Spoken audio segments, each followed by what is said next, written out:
17페이지인데요. 자, 우리가 여기 듣는 분들이 대부분 다 규모가 안 큰 회사니까 자꾸 국제기준을 많이 생략하고요. 국제기준은 강의 거의 안 될 거예요. 이 강의 자체가. 그래서 일반기준 회사에 맞춰서 강의 드릴게요. 자, 1번에 갑니다. 결손금의 2월 공제기간이 10년에서 15년으로 연장이 됐는데 항상 개정세법은 적용 시기가 중요해요. 20년 1월 이후 개시한 연도부터 발생한 결손금이니까 19년도까지는 얼마였다? 이제 그대로 10년이에요. 그러니까 20년도 발생한 결손금이 15년의 효과를 가지려면 여러분 아무리 빨라도 2031년이 돼야 되겠죠. 맞죠? 전진적으로 가니까. 이해가세요? 그래서 여러분 지금 이제 좀 닫을게요. 문을. 그러니까 지금 올해가 21년도니까 21년도 관점으로 본다면 공제 대상 연도가 똑같이 과거 10년지 똑같아요. 변화가 없어요. 그냥 법은 바뀌었지만 11년도, 12년도, 13, 14, 15년도, 17, 18, 19, 20년도 결손금이 당시에 공제됐었는데 이렇게 생각하면 돼요. 아시겠죠? 바뀐 거 없어요. 15년 바뀌었다 하더라도 그대로 똑같이 적용되는 겁니다. 근데 이제 결손금 공제가 기왕에 이제 우리가 시간이 없으니까 앞뒤 같이 설명드렸는데 그 중소기업은 전액 공제하지만 비중소기업은 소득금액의 60%만 공제를 해요. 자, 예를 들어서 각 사업연도의 소득금액이 만약에 10만인데 두 번째 2월 된 결손금이 만약에 13만이라고 가정을 하죠. 그러면 과세 표준을 구하는데 회사가 중소기업인 경우는 법인세 과표는 비과세 소득과 소득공제가 없다면 각 사람들의 소득에서 이걸 결손금을 10만을 다 빼서 과표가 0이 되죠. 이걸 그대로 가져오니까. 근데 중소기업이 아닌 경우는 법인세 과표 금액은 10만을 해서 결손금을 가져오긴 한데 최고 한도가 각 사람들의 소득금액 10만 원에 60%를 한도로 한다. 그래서 과표가 4만 원 되는 겁니다. 아시겠죠? 이거는 변화가 없어요.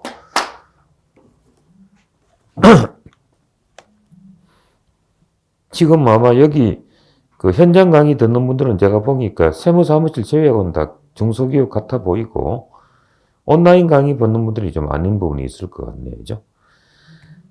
자, 그 다음에 2번이 뭐냐면 이건 그렇게 중요한 건 아닌데 우리가 회수가 불능한 채권이 대손 처리가 되는데 그 중에서 가지급금은 대손 처리가 안 되는데 그걸 명확히 한 거죠. 지금 대손 처리하는데 그 대손 처리할 가지급금의 범위가 언제냐면 지금 당시가 아니고 대여 당시에 특수관계자일 경우에 가지급금을 대손 처리할 수가 없다고 바뀐 겁니다. 그럼 지금은 특수관계자에 대한 가지급 됐다 하더라도 대여 당시가 특수관계자가 아니면 그 부분은 대손 처리 가능하다는 뜻으로 받아들이면 되겠죠. 이해되시죠? 근데 항상 부칙이 중요해요. 18페이지 넘기면 21년도 1월 이후 대여하는 분부터 해당이 됩니다. 그러니까 이거는 과거분 아니고요. 자, 됐습니다. 자, 1번, 2번. 제가 이런 개정세법을 다 설명드린 거 아니니까 제가 말씀드린 것만 동그라미 하세요. 아시겠죠? 우리 강의 듣는 분들의 수준에 맞춰서 제가 강의 드리는 거니까. 자, 그 다음에 20페이지 갑니다. 20페이지 7번이 근로소득 간이지급 명세서 제출 가산세조의 인하인데요. 요 놈은 요거와 동시에 제가 한꺼번에 정리하기 때문에 포스트잇 준비하셔가지고 좀 뒤로 갑니다. 가산세 쪽에 갈게요. 몇 페이지냐면, 자, 가산세가 있는 쪽이 80페이지 가셔가지고 15번 단에 포스트잇을 붙입니다.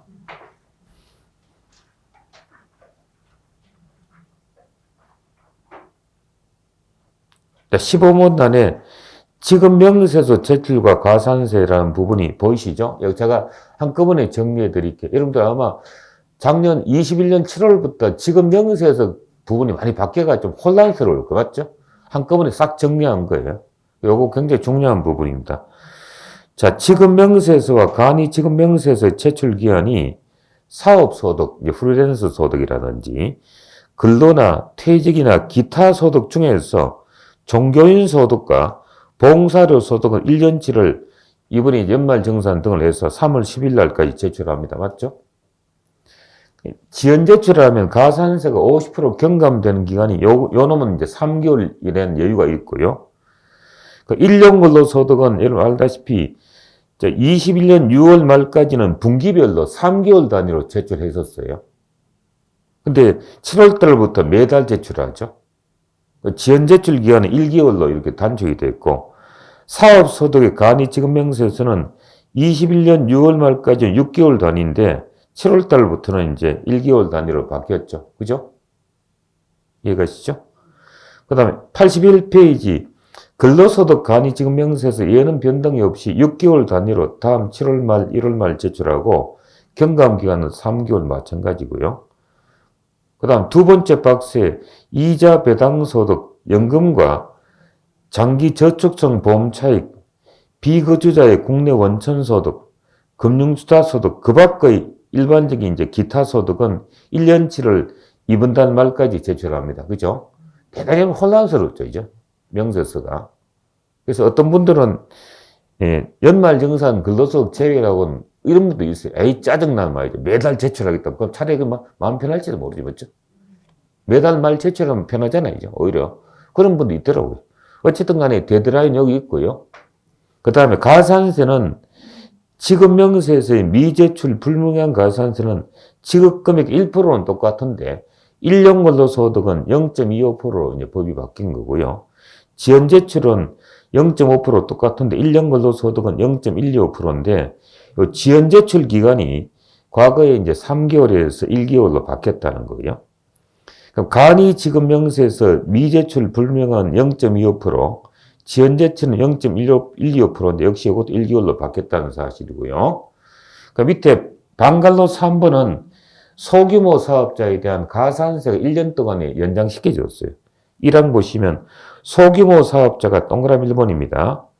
직전년도 상시고용 인원이 20인 이하의 사업자로서 원천세를 반기별로 6개월 단위로 납부한 그런 사업자는 1년 동안에 이 가산세를 갖다 면제시켜줍니다. 22년 6월 말까지예요. 됐나요? 뭐 그 정도가 중요한 내용입니다. 자, 앞으로 가겠습니다. 여기 포스트잇 붙여놓고 다시 돌아옵니다. 21페이지 갑니다. 10번은 뭐냐면 다 아는 거, 아는 내용이니까 증빙 기준이 접대비가 10,000원에서 30,000원으로 바뀌었죠? 금액 기준이요. 21페이지. 이거 아시는 거 맞죠? 여기 넘어갈게요. 그 다음에 23페이지 14번은 과거에 이제 요거는 14번요. 요건 과거에 있던 것을 법제화시킨 것밖에 없어요. 개정 내용을 보면 사업을 폐지하거나 사업장 이전으로 임대차 계약에 따라 임차 사업장의 원상 회복을 위한 시설물 철거 비용은 바로 비용 질의한. 여러분 이거 뭐냐면요. 별 이야기는 아니 이런 거죠. 회사가 사무실 없다가 저를 보세요. 어디다가 다른 사무실 가고 이제 방 뺐어요. 그럼 기존 사무실 인테리어 비용 말하죠. 이거 다 철거 비용 처리한다 그 뜻이에요.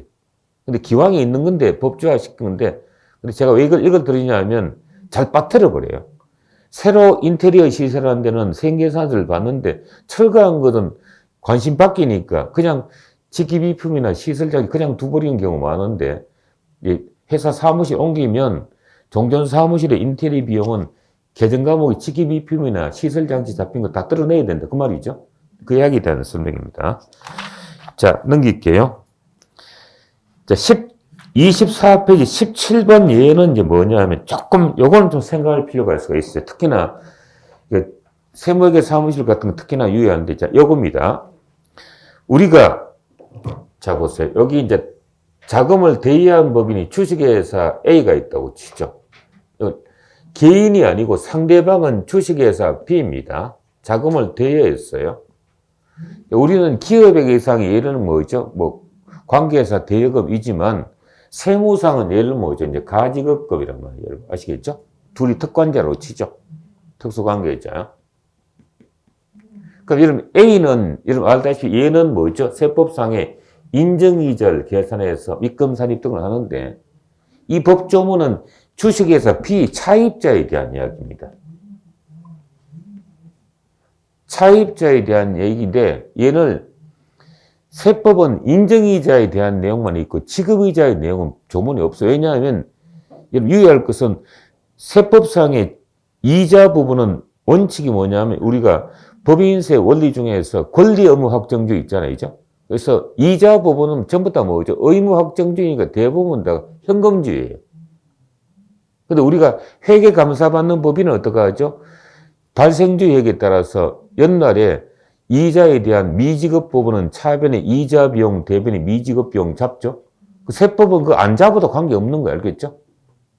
원래가 현금주의고 미지급 비용 잡으면 인정한다고 법인세법에 나와 있어요. 근데 얘는 아무런 처리 안 하면 관계없는데 얘가 어떻게 처리한다 해죠? 이자만큼을 해당되는 걸 차변에 이자 비용하고 금액은 제가 임의로 잡을게요. 대변에 미지급 비용이라고 잡았다고 칩니다. 그럼 이게 인정이 되는데 이번에 바뀐 내용이 뭐냐면 이 대여금이 1년을 갖다가 초과하는 그런 대여금일 때는 이자 비용, 미지급 비용 잡으면 얘는 현금주의이기 때문에 선금 불산입하겠다. 이게 바뀐 겁니다. 알겠죠? 그 1년 이내 차입금은 사실 이거는 보통 이제 이 회사가 회계감사 받는 회사 아니고는 잘 이자 비용, 미지급 비용 잘 안 잡는데 그래도 잡는 회사 있어요.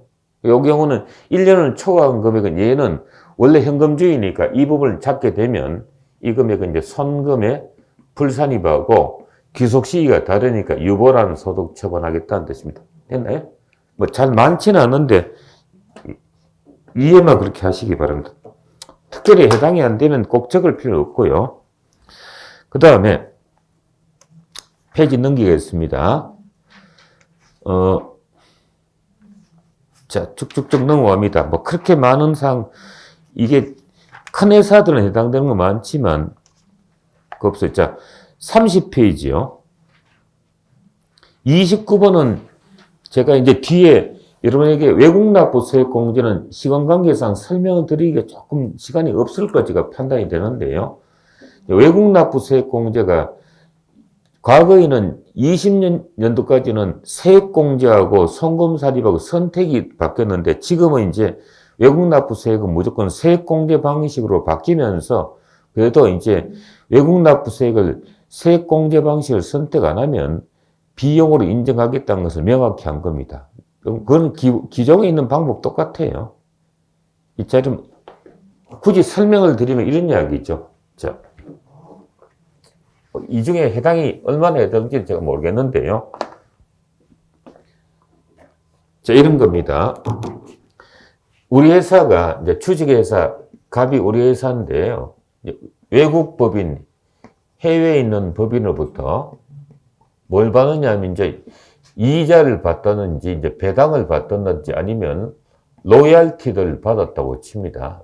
자주 있는 건 아니에요. 여기 법인이 이제 예를 들어서 베트남 법인이라든지 러시아 법인이라든지 중국 법인 등입니다. 우리가 투자한 회사인데 받으면 얘가 줄 때 일정 금액 원칙수혜를 해요. 원칙수혜율이 10%로 제가 가정할게요.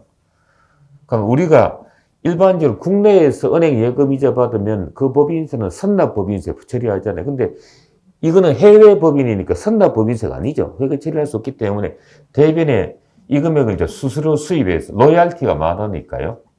수수료 수입해서 금액은 뭐 20만 원 잡았다고 치죠. 그럼 우리가 18만 원 받으니까 보통 예금 금액을 18만 원 받는데 2만 원 얘가 이제 뭐냐면 이게 외국 납부세이거든요. 현지 법인을 통해서 그 나라 납부한 세금이 우리나라 세금 아니잖아요.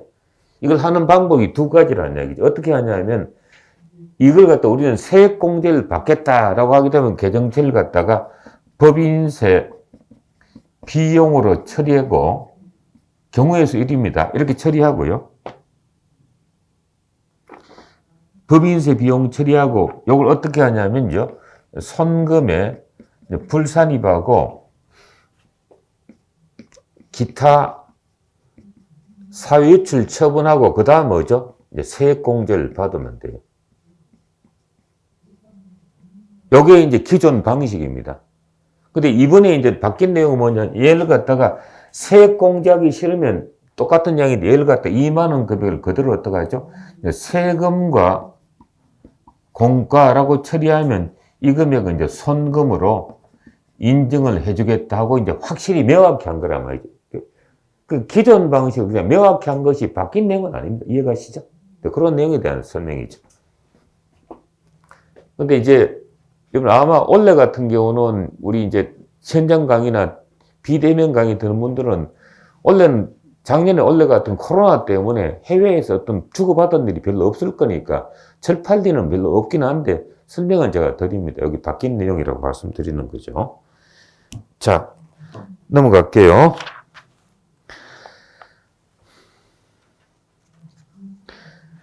자, 32페이지부터 조세특례제한법이 나오는데 이 조세특례제한법상의 내용들은 상당히 그 외진 내용들이 많으니까 이걸 개정 전과 개정 후를 설명하려면 한참 설명을 해야 돼요. 그래서 제가 웬만하면 본문 가서 하기라고 여기만 딱 떨어지는 것만 설명드릴게요. 35페이지죠. 그렇게 하면 제가 강의 들은 것을 동그라미 잘 해놓으세요. 그냥 그러시지 말고요.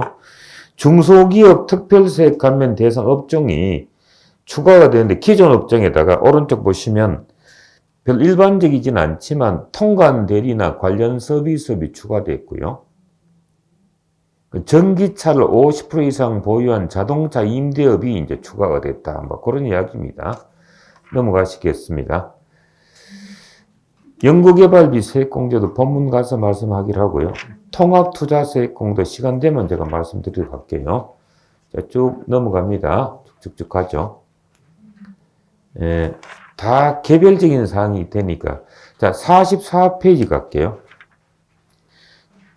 요거는 제가 아무리 급해도 여러분들 이거는 아마 대부분 다 기대하고 오셨으니까 제가 고용정대세액공제는 오후에서 설명하겠습니다. 이 8시간 중에서 고용정대세액공제 거의 1시간 반 정도 될 겁니다. 굉장히 많이 할애할 거예요.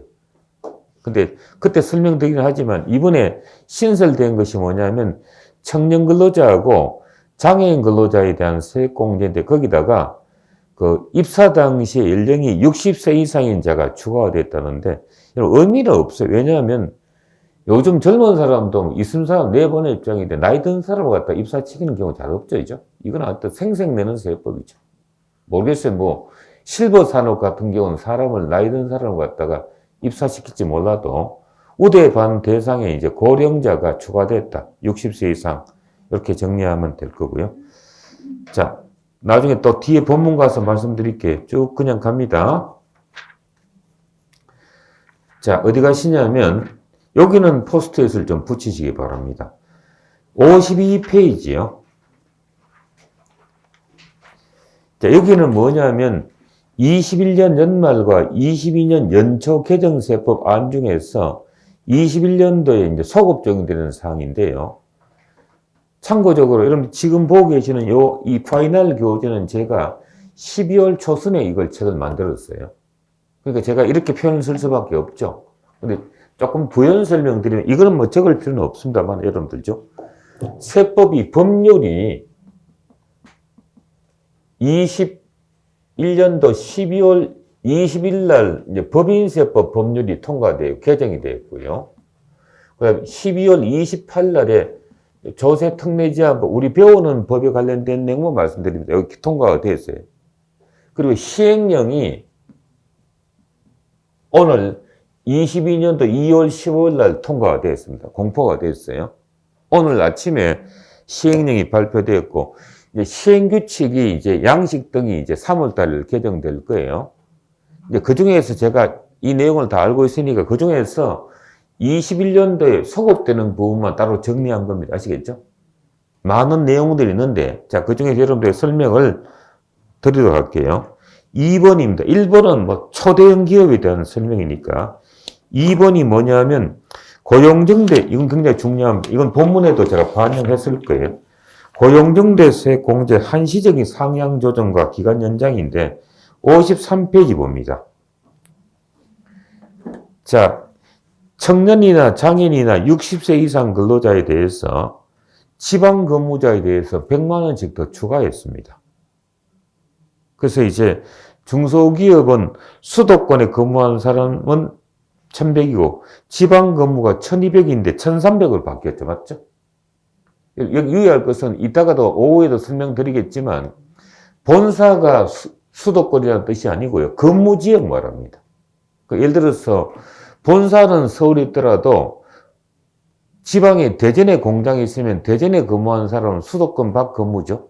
그 사람은 1100만 원 세액 공제한다는 얘기죠. 그런 사람을 뽑으면 고용을 등재시키면 중견기업은 800이고 새로 생겼으면 지방이 900이고 대기업은 400과 500만 원 이렇게 되었습니다. 이건 21년도와 22년도에 2년간에 한해서 추가가 됐고요. 이 고용증대 세액공제 원래가 데드라인이 21년 원래가 끝나는데 3년 연장시켜서 24년까지 연장되는 걸로 이렇게 법이 개정이 되었습니다. 요거는 개정이 된 겁니다. 참고로 하세요. 이따가 오후에 자세히 이까지 반영해서 설명드릴게요. 그 다음에 3번은 요거는 결손금의 소득공제 기간이 원래 1년인데 2년으로 연장이 됐다는 얘기죠. 이거는 무슨 말이냐면 이런 겁니다. 저를 보세요. 19년도도 이익이 나서 세금 냈고 20년도도 이익 세금 내는데 원래 결손 났다는 얘기죠. 그럼 결손이 나면 중소기업은 선택하는 방법이 두 가지입니다. 첫 번째는 15년간 2월 공제. 괜찮아요. 두 번째는 뭐냐면 19년도와 20년도에 플러스 세금 납부했죠. 2년간 백으로 와서 소득공제에서 19년도 먼저 결손금을 다시 반영하게 되면 과표가 떨어지겠죠. 그 세금을 돌려받는 게 소득공제인데 그 소득공제 기간이 1년에서 몇 년 연장됐다는 얘기죠.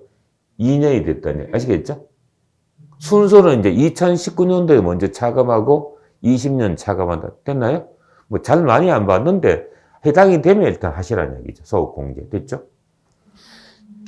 결손금은 소득공제 받으면 당연히 뭐죠? 지방소득세도 소득공제 받겠죠. 거기 가는 겁니다. 요거는 딱 21년도에 딱 하나입니다. 원래 하나죠. 이제 더 이상 연장은 안 돼요. 그러니까 원래는 소득공제 받을 수 있으면 2년 가는데 이제 내년부터는 22년도부터는 소득공제가 원래 1년은 더 들어가요. 딱 21년도만 2년간 바꾸는 겁니다. 알겠죠? 코로나 때문에. 자, 그 다음에 54페이지 갑니다.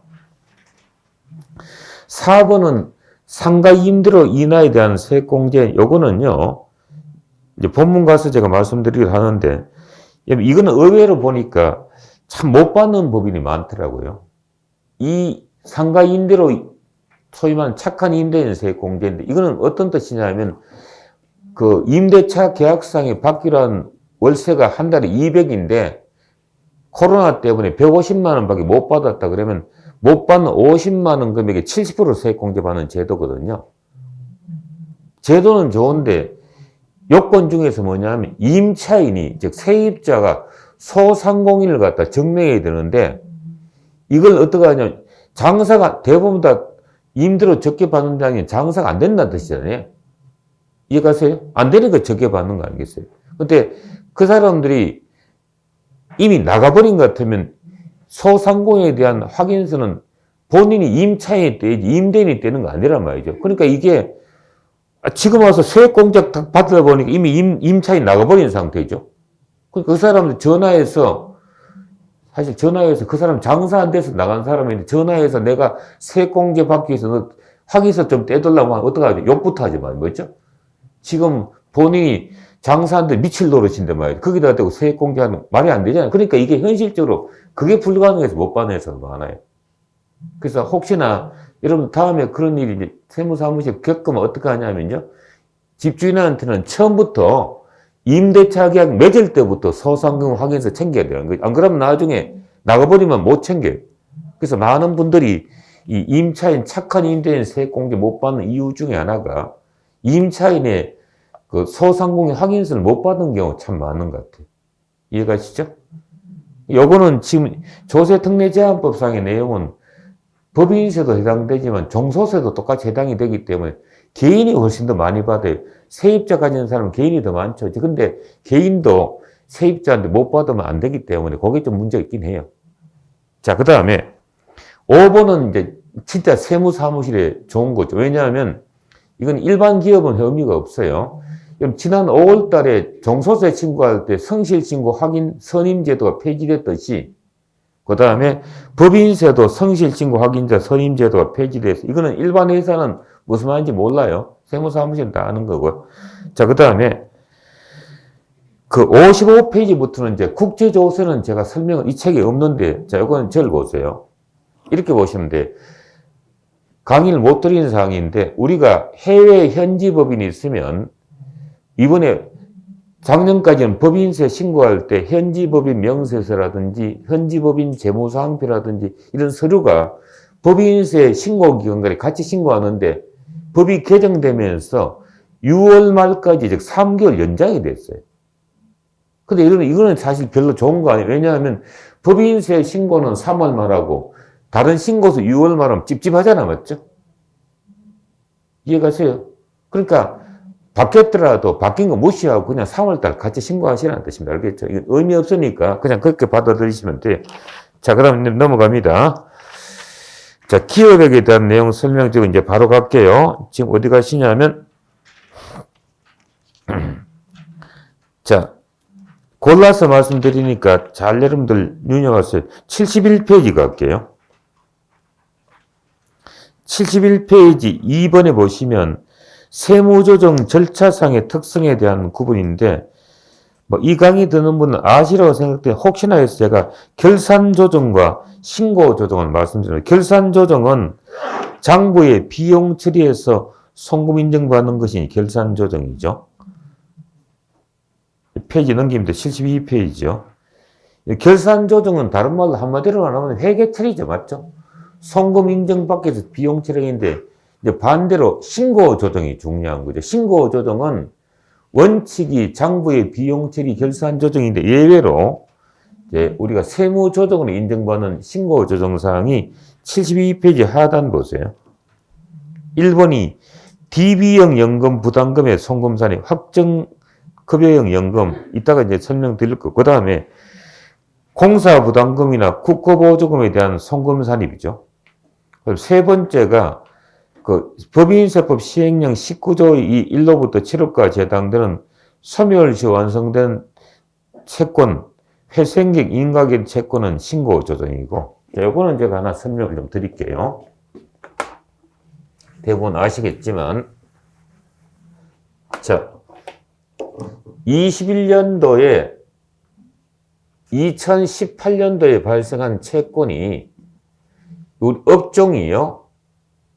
이제 제조라든지 도매업이나 소매라든지 건설업 같은 경우는 나중에 말씀드리겠지만 소멸시효가 3년입니다. 원래가 5년이 3년인데 얘가 3년 지나면 이제 소멸시효가 완료가 되거든요. 물론 이제 당연히 회수 노력을 입증을 해야 되긴 하지만요. 그 채권 자체가 만약에 5천백만 원을 가정할게요. 요거를 자, 말씀드릴게요. 요것을 원래 21년도에 대손 처리할 때 대손 처리하는데 첫 번째 결산 조정으로 하게 되면 두 가지 다 설명드릴게요. 1번에 대손세 공제를 받은 경우요. 여러분들 지금 법인세법상의 대손상각 사유는 부가세 대손세 공제 사유가 똑같아요. 그러면 지난 1월 25일 날 대손세 공제를 받았다고 치죠. 그러면 우리는 회계처리 어떻게 하냐면 자, 대변에 외상 매출금 하고 5,500만 원 상기하고 부가세는 부가세 대손세 공제 신고만 했지 아직 전표를 안 넣은 상태니까 부가세 대손세 공제 신고만 하고 아직 회계 전표를 안 넣은 상태이잖아요. 이제 그러면 요 금액은 부가세 예수금해서 대손세 공제는 매출세 공제니까 마이너스가 되겠죠. 그리고 이제 대손상각비는 이렇게 이제 5천만 원 이렇게 하는 것이 무슨 조정이죠? 결산조정사항이고 두 번째 우리는 결산조정인데 깜빡해서 지난 1월 25일 날 대손세 공제를 안 받았다. 안 받아도 관계는 없어요. 받고 안 받고 회사의 선택이니까. 그럼 전액을 무슨 처리한다죠? 대손 처리하는 거. 이 경우는 대변에 약자로 이렇게 외상매출금을 5,500만 원 상기하고 차변에 이제 대손 상각비 해서 전체 금액을 5,500 다 뜨는 겁니다. 둘 선택적입니다. 알겠죠? 뭐 강제로 꼭 대손세 공격 꼭 받으라는 건 아니니까.